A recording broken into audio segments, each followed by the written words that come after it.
C'est une histoire méconnue. Dans ce bâtiment de l'Estac s'est écrite l'aventure de la recherche archéologique sous-marine.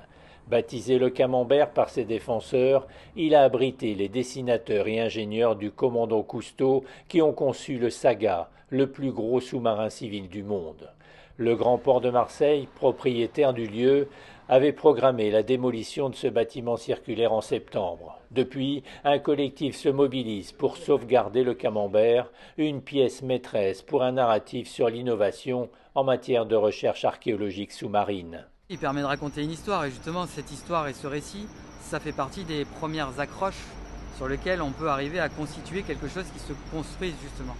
C'est qu'en prenant l'histoire comme un support de récit et que ce récit peut évoluer en fonction des personnes qui portent ces types de récits, font que ce bâtiment vivra au-delà même de ce qu'on va pouvoir encore une fois lui projeter comme étiquette.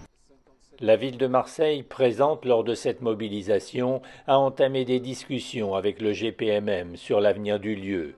On ne saura rien de leurs avancées, mais pour l'adjoint chargé de la mer, ce site mérite d'être préservé. Pour moi, ce site a une valeur essentielle pour la culture maritime de Marseille, la culture de la mer et du large.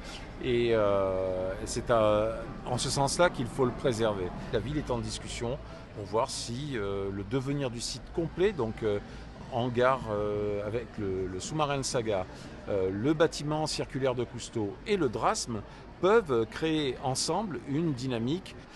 Si on en enlève un sur les trois, ça sera bien plus compliqué de tenir un projet cohérent.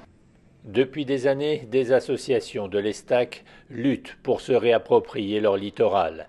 La sauvegarde du Camembert pourrait être l'ébauche de ce mouvement de reconquête de la mer. Un bâtiment qui a une capacité vraiment intérieure dont on ne réalise pas en étant dehors, d'accueil de différentes activités de toutes sortes.